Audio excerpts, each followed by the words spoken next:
My name is John Moss from the National Museum of the U.S. Army at Fort Belvoir, and welcome to tonight's program.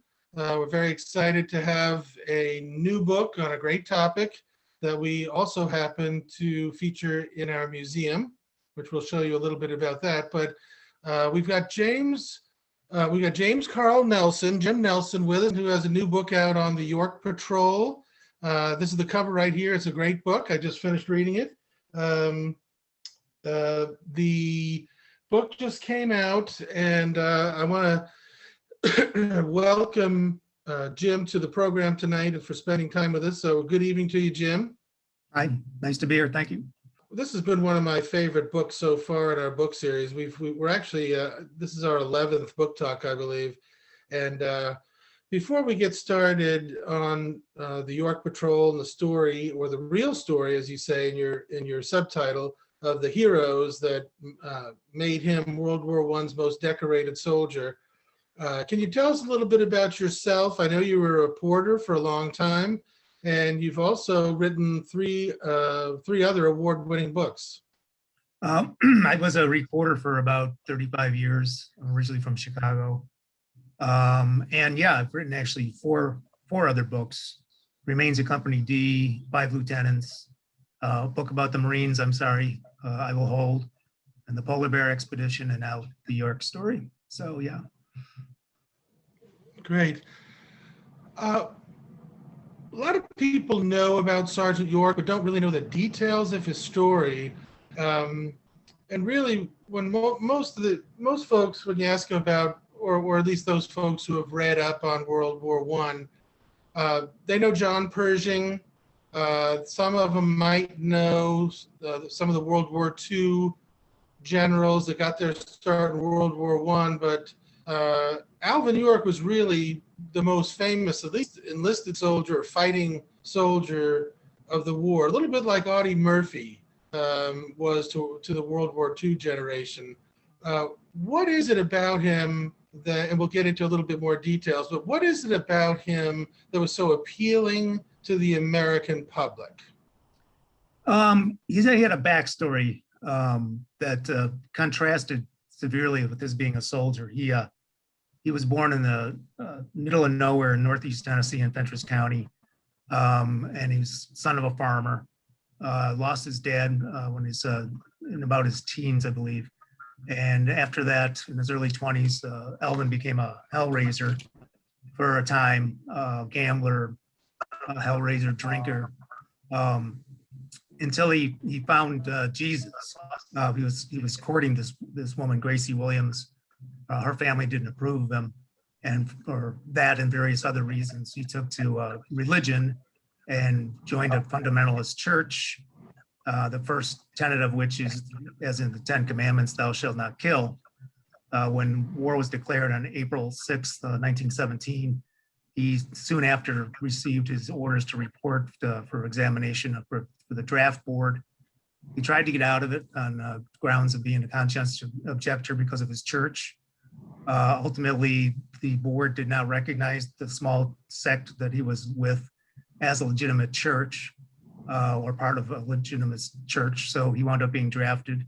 And for the first time in his life, at about age 27, he left Fentress County for the first time and went to Camp Gordon, Georgia. So really, I think the biggest element is that backstory as George Petillo in the Saturday Evening Post article put it in 1919, the second elder gives battle. Like that was his title with the church. And it was talked a lot about the conflicts he'd had until finally reconciling it and saying he would carry a gun. So the sect or denomination that Alvin grew up in, or didn't, or converted. He joined it. He joined it in his 20s. He didn't really grow up in it. Okay. He grew up with probably standard religion. Nothing crazy. Okay. And can you describe the location that York grew up in Tennessee, a rural area where? Yeah, it's up in northeastern Tennessee. It's right on the North Carolina border with Tennessee. They used to have bars there on the state line, and you could drink on either the North Carolina side or the Tennessee side. But if they came from Tennessee side where it was dry, Roustville. You moved across a line into North Carolina. So it was that close. It's about, I don't know, I'm guessing 60 miles northeast of Knoxville. And did Alvin York have any military experience prior to World War I?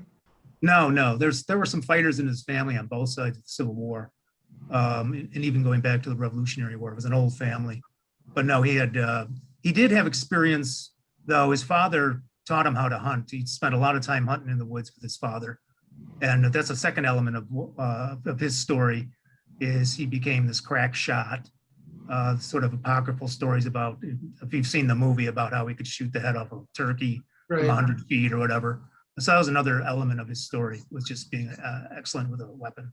Was York drafted, or did he volunteer for? Oh yeah, he was drafted. The 82nd Division, which he wound up with, was all draftees except for the officers.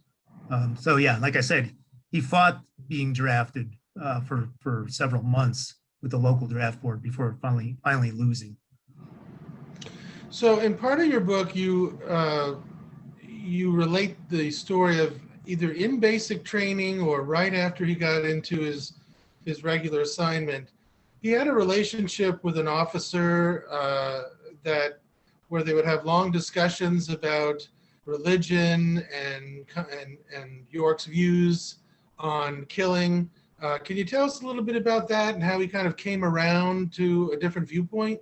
Yeah, he wound up, when he got to Camp Gordon, he kept putting up a fuss about not wanting to fight. And at that point, he started saying, I don't understand what this war is about. So really, that's after the war. He said, my biggest problem was I didn't want to be a CO. I just didn't want to know what all this here fighting was about, because in Fentress County, word of World War I hardly leaked through. And, Alvin had about 3 years total of formal education. He could write and he could read, not greatly, but, it was a very sheltered place. And so all of a sudden they're asking him to put a gun in his hand and go over and kill people when he was tremendously conflicted about the idea of killing another human being. But he would sit with his battalion commander and his company commander, and they would argue back and forth, try to pull biblical verse out of the air and say, well, here's what the book says about this, here's what it says about that.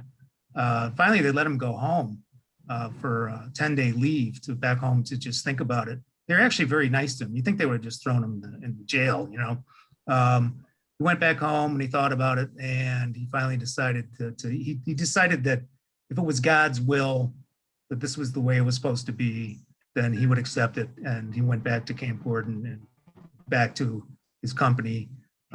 He created a bit of dissension within the company because they thought he was yellow. Some of the members of that company, they thought he just was, a wimp and didn't want to fight. And I don't think a lot of them ever came around to him. Okay, thank you for setting that up. Now, obviously, we want to get to the gist of the story, which you do a very good job setting up in the book. Can you walk us through how, I believe, York and his squad were trying to flank part of the Germans on that hillside, and how they found themselves behind enemy lines? Sure. So on October 7th, the 1st Battalion of the 327th and 328th attacked west, trying to force its way down Hill 223. They took Hill 180 to the north, and they ran into stiff resistance. So on October 8th in the morning, 6 a.m., the 2nd Battalion of 328th was thrown into battle.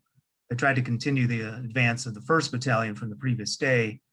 They instantly ran into murderous machine gun fire coming from the front, especially to the left, where Hill 244 was.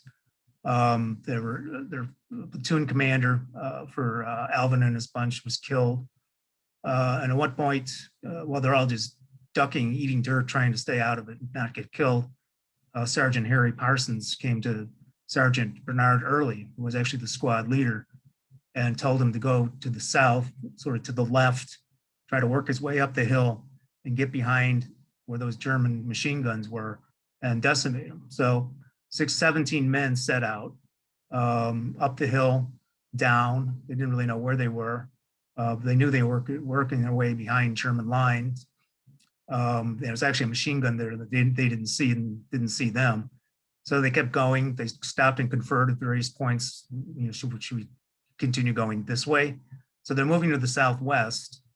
And at one point, they were crossing a stream, and they saw these German medics who saw them and dropped everything and ran back towards the north. So the York Patrol followed them, and they kind of stumbled into this group of about 100 Germans who were lolling about, waiting to go into battle. And there was mutual stunned surprise on either side.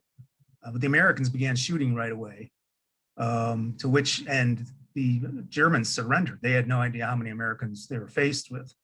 In fact, they didn't even know if they were Americans. They thought they were British initially. So the Germans surrender, but unbeknownst to the York Patrol, these were the days where they didn't have very much training, and they didn't know to even bother thinking about securing any kind of perimeter or anything. There were machine guns up on a ridge above them. They're lining up the Germans to march them out of this ravine where they were in.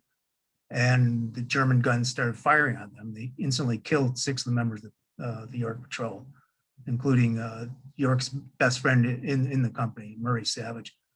So the men hit the ground. It's a very thickly wooded ravine. They're just trying to huddle behind the prisoners, hoping that they won't shoot their own men, the Germans. York finds himself kind of in the middle of this thing, and he's well hidden, and he's also close behind a group of German prisoners. And he starts, as he says, anytime a German showed his head, he touched him off. He was a good shot. He had a rifle and he had a pistol. Other members of the unit were firing too. Percy Beardsley had a show gun, a light French machine gun. Otis Merrifield was shooting, although wounded. And Bernard Early had been pretty severely wounded too. So that was the story. York was kind of well concealed, and he kept shooting down Germans. The estimate is somewhere between 20, 25 in the end. And what happened was Lieutenant Fritz Endres of the German army led a bayonet charge of about 6 men down the ravine hill towards him. And the story went that York, a tactic he supposedly learned while shooting turkeys in Tennessee, he shot the last man first and then left to right, so nobody would see somebody get shot in front of them and peel off. And the last man he shot was Fritz Endres. He mortally wounded him with the bullet in the stomach. And at that point, the German commander, who spoke English, he actually lived in Chicago for a while, who had been shooting at York while he was shooting Germans and missed him miraculously every time, went up to York and said, "Hey, if you stop shooting my men, I'll surrender." And so York said, "Sure." And once again, the Germans surrendered. Once again, the men began gathering them up, and then they marched them towards their lines. It was kind of humorous at one point. York says, "What's the best way to get out of here?" Vollmer said, "This way." He knew that was the wrong way. He was going to wind up with running into more Germans. So he took them pretty much back the way they had come. They gathered up more German prisoners on the way, using Vollmer with a bullet or a pistol in his back. York said, "If you don't tell them to surrender, I'll shoot you too." By the time they reached 328th Infantry's headquarters, the count was 132 Germans that they'd all had been gathered up. But I think some straggled in from another part of the line where the main body of Company G had been. But that is the story. And York and the surviving men herded them back to the back lines, finally winding up in Varennes to the south. And York was credited with the lion's share of the glory and duty for his part. But what about his comrades? Did they feel like that they weren't recognized also, or did they have any resentment against York at all with his fame? Well, yeah, I mean, he had, I think there were about, not counting the wounded and the dead, I think there were about 8 men who helped bring the big gaggle of Germans back to the stockade at Varennes. And, York presented them as if I captured them. There's no question about that. But if there had been any big dispute about it, they could have spoken up right then. But over the years, little whispers came out from Bernard Early's camp, from Otis Merrithew himself. I wasn't afraid to talk about it, although it took him 10 years to mention it. He'd actually gone into the service as William Cutting, a different name, and he reemerged under his real name, Otis Merrithew. There were a group of these men in this patrol who, it's a question of, did they feel they didn't get enough credit, or do they feel that York stole the credit? I think it's maybe a combination of two. I don't think they got enough credit for everything that went down in that ravine. Obviously, York could not have, on his own, captured 132 or 100 men or whatever it was. But I think, to my mind, what he did was twofold. He reduced the threat on his own. I will say that. He shot a lot of Germans, and he put the fear into them. But also, a lot of the credit for this whole patrol, this whole event, it's rarely spoken of, but that caused such a commotion on the right side of that part of the German line that they started to withdraw. And Company G and E, who had been advancing west, all of a sudden by 5 o'clock on October 8th, we're at the Cowville Railroad, which was their initial objective, to cut that line, which is supplying the German pocket in the Argonne. They cut the railroad, and the next day after the York Patrol's fight, October 9th, the Germans sent out orders to start withdrawing from the Argonne itself. So, directly, this patrol, which, like I say, I don't think the men with them got enough recognition, essentially crumbled that part of the German line and hastened the end of the war. But yeah, unfortunately, late 20s into the 30s, Bernard Early, though, wound up getting a Distinguished Service Cross. And he made nice with York at the ceremony in that. Otis Merrithew took almost 50 years for him to get a Silver Star. He pestered, he tried almost every president. Finally, under Lyndon Johnson, he got a star, deservedly so. And the other ones were cited. There's four or five other guys who were cited for their actions on that day. But it was all overshadowed by Alvin York. So how did the Army investigate the incident in order to be able to award him the Medal of Honor? And how long did it take for that to begin? Well, they gathered affidavits from 6 or 7 of the other members of patrol. They went with him to the ravine, and he walked through how his actions, the patrol's actions, what had happened. So based on that evidence, he initially got a Distinguished Service Cross. But when his word got around that, it became this legend that single soldier, captures 132 soldiers. His word got around, they decided maybe it was a bigger deal than they initially thought, and they rescinded the DSC and awarded him the Medal of Honor. But they did do an investigation, yes. Were there similar incidents like this where small groups of American soldiers, through bravery or ruse, were able to round up Germans and bring them back? I believe you mentioned a couple examples in the book. There's one. There's a guy with was it the 79th Division? I can't remember now, but he was at Samuel, Sergeant Harry Adams, and he encountered a German running down the street of whatever village he was in, and he gave chase, and the guy went into a house and through a cellar door, and Harry emptied his gun into the door and said, "Come on out, whatever, Rouse, whatever." And 300 Germans piled out, and he's standing there with the empty pistol, but they all surrendered to him, and he just walked them back. So there's that, But an interesting aspect, one of the things that I wanted to make hay of in the book is that on October 8th, 1918, there were 13 men who performed deeds that earned them medals of honor. Some of the questions I had was, just why did Alvin York, of all those 13 or everybody else in the war who got a Medal of Honor, how come he became the biggest hero? And I think the biggest answer for that is the sheer size of the hall, and George Patello the writer for the Saturday Evening Post, who got wind of the story, tracked everything down, got a hold of the affidavits, and made a big thing about York's conversion from wanting to be a conscientious objector to one of the great killers of the war. Well, that starts us on my next question, which is, how did York go from a soldier fighting in combat to a national and maybe international figure?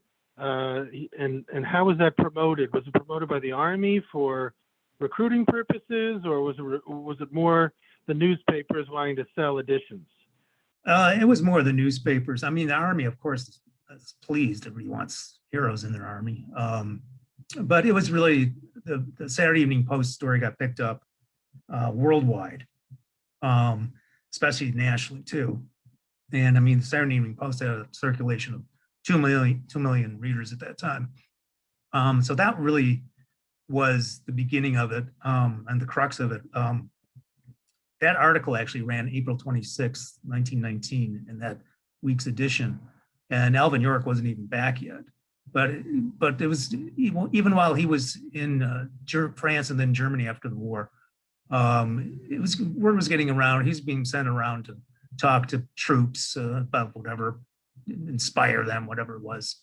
But by the time he got back in early May, there was this huge hue and cry for him as he got off the boat. And they feted him, they put him up at the Waldorf, and then he went down to Washington, D.C., and went to the halls of Congress. Everybody gave him a standing ovation. So it was a big fuss that was arranged, but it was mostly the publicity, I think. And what did Alvin York from rural Tennessee think of Paris and New York City and Washington? You know, he, like I said, he had never left Huntress County, but it really impressed him seeing, you know, they landed in England, rolled across England, and then to France, obviously, and on leave, he was able to go to Paris and places like that. And the impact it had on him really was he realized how backward his area was, and the lack of schooling like he had not had. And it made him want to, you know, really spend the rest of his life trying to do better for his people in that part of the world, build schools and whatever. So it really probably had a pretty profound effect on him.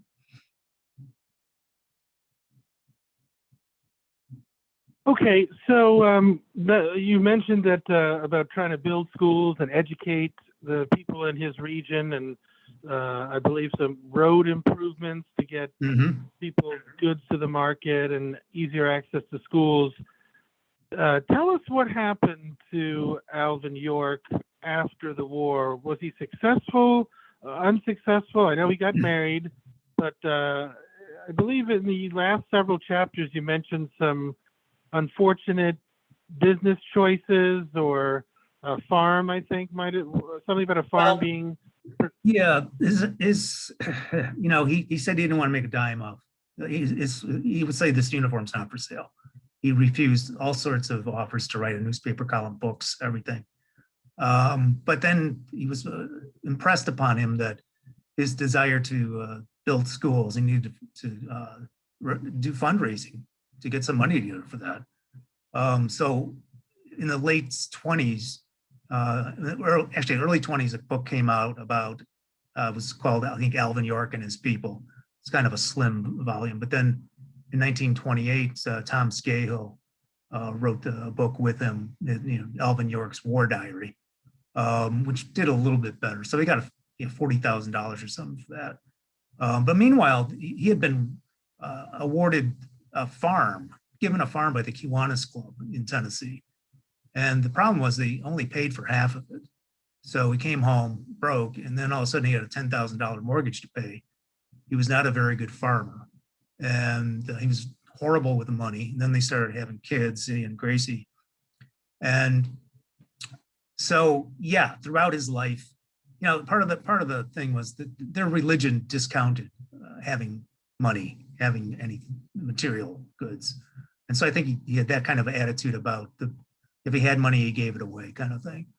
So then in 1940, the Sergeant York movie came along, and he actually, Gary Cooper played him, won the Academy Award for 1941, and he actually made money off of that. Alvin did. But then he decided that he was only going to pay so much taxes on his earnings, and that was enough. So the IRS came after him, and it was like a special act of Congress that he paid like everything he had to settle up, and a couple of senators helped him get the IRS off his back. And when he died, he was on a, I don't know, something like a $60 a month pension or whatever provided by one of the a rich businessman. So no, he'd never made any money off of it, and he pretty much died in destitution. Well, you mentioned the movie, and two of our audience members have questions about that. So why don't I jump to that right here? One of them asks, how accurate is the Gary Cooper movie?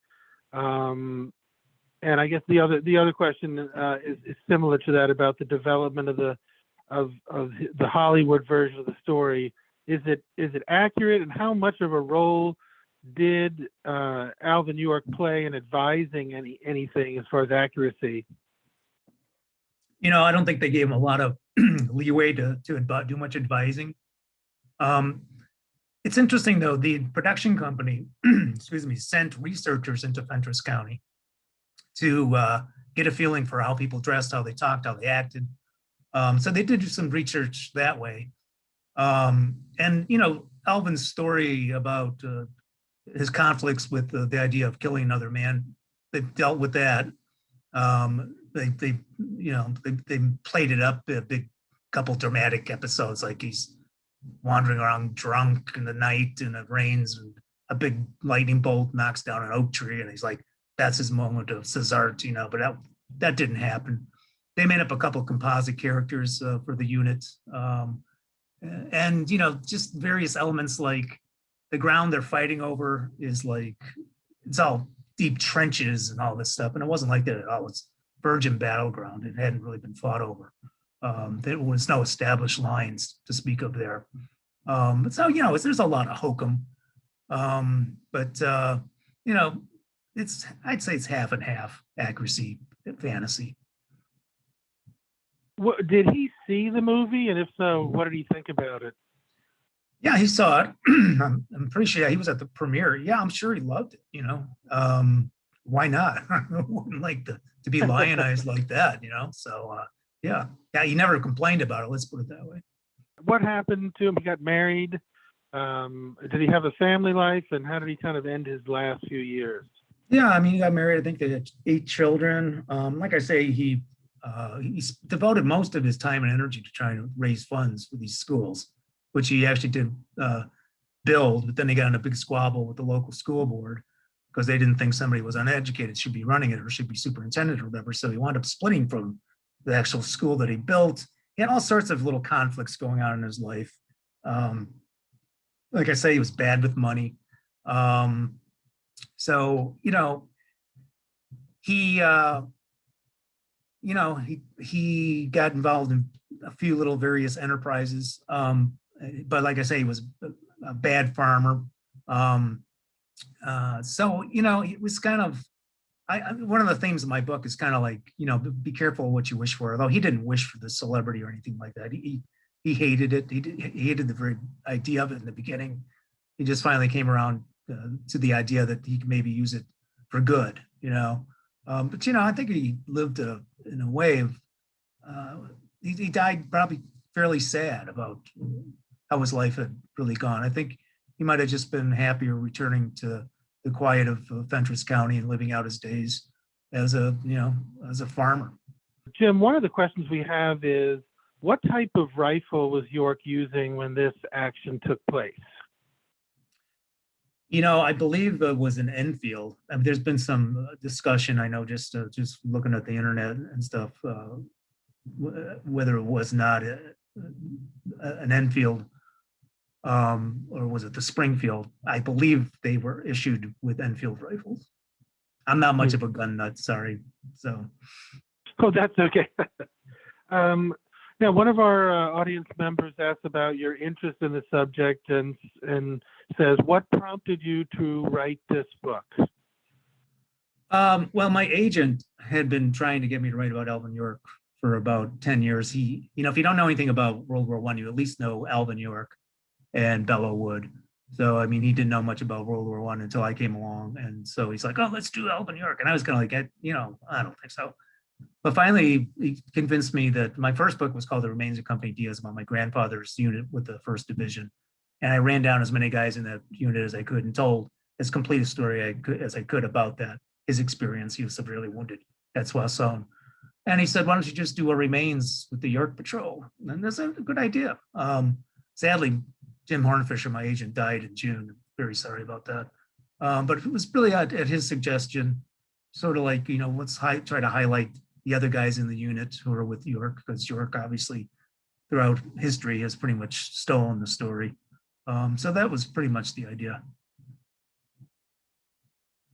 Was there anything that really surprised you while you were doing the research and writing about this story? Well, I think, like I say, I grew up watching the movie, at least once a year, family classics with Fraser Thomas in Chicago. So I mean, I had that version of the story pretty well ingrained in my head. But yeah, I think, like I said, the import of that action, I never really thought about, who were these other guys who were with them? Did they like him? Did they hate him? Do you have any friends?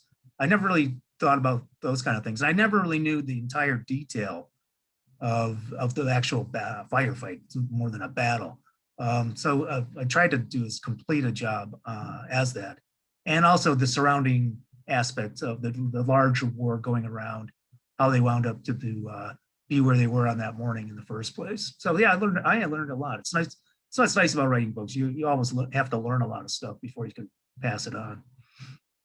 Sure.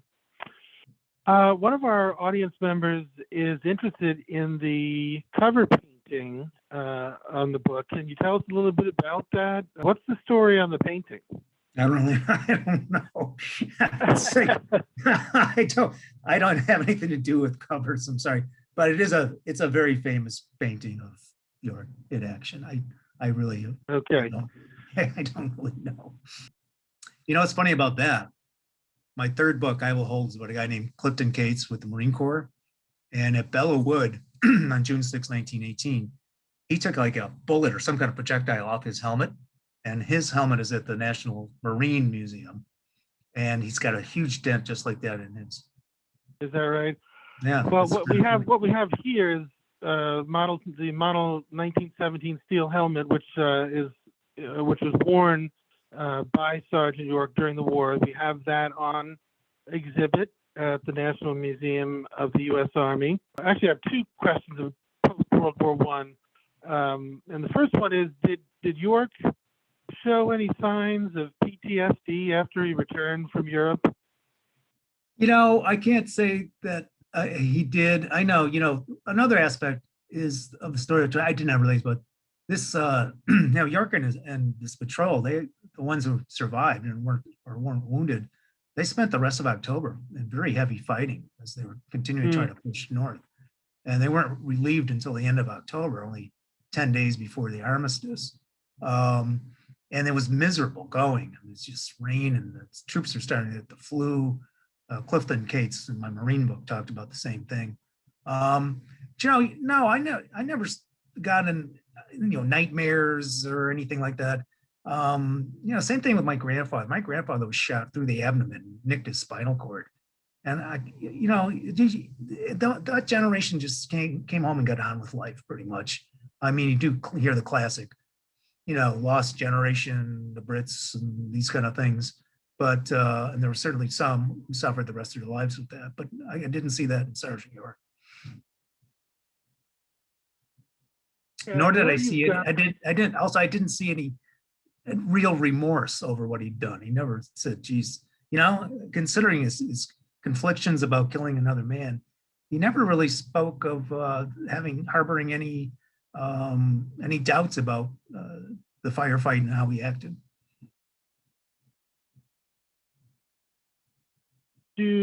I know you have some images that I believe you took of in modern recent times of the area where this took place. What is the condition of the location of this firefight today? It's just wild. It's just overgrown. And it's hard to walk through. It's like got all these weeds and big frondy things there. But immediately to its north, someone has built a Sergeant York trail that leads to another purported site of the battle, which I saw that too on the same day, and I think I went to the right place. So, this thing's wild. This other thing is this curated trail that goes from Chateau Chéry west and then around and stuff, and it's got a big plaque which mentions the other members of the patrol. Unfortunately, I just think it's in the wrong spot, but yeah.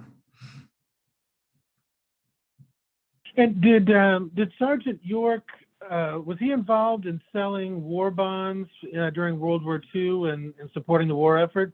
Yeah, oh yeah, man. He offered to go over during the the Bataan fight in the Philippines.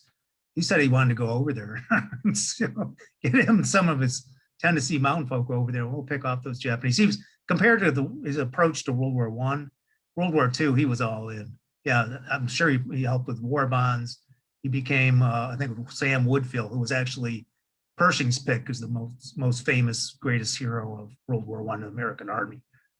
He helped advise the Army. But yeah, he was gung-ho for it.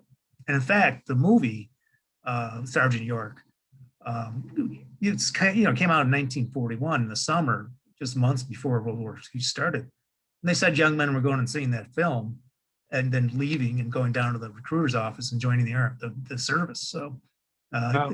Even indirectly, there was that. Well, before we let you go, Jim, can you tell us what you're working on now? Well, I had a proposal out with my agent, but he wasn't able to do much with it before he sadly passed. So I'm kind of in limbo right now. I'm trying to decide if I have the energy to try to land another agent and continue. So right now I'm just sort of collecting Social Security, writing my book. But well, I might, if I can get the fire lit under me again, we'll see. It took me 5 years to land Jim, so it's kind of like, oh God, do I want to do that again? So. I hear you. Again, thanks everybody for bearing with us in the beginning. And once again, a good evening to James Carl Nelson, author of The York Patrol. And I hope everybody in the audience reads it and enjoys it as much as I did. So thank you, John. Good night, Jim. Good night. And good night to everybody. And hopefully we will see you at another program very soon. Thank you.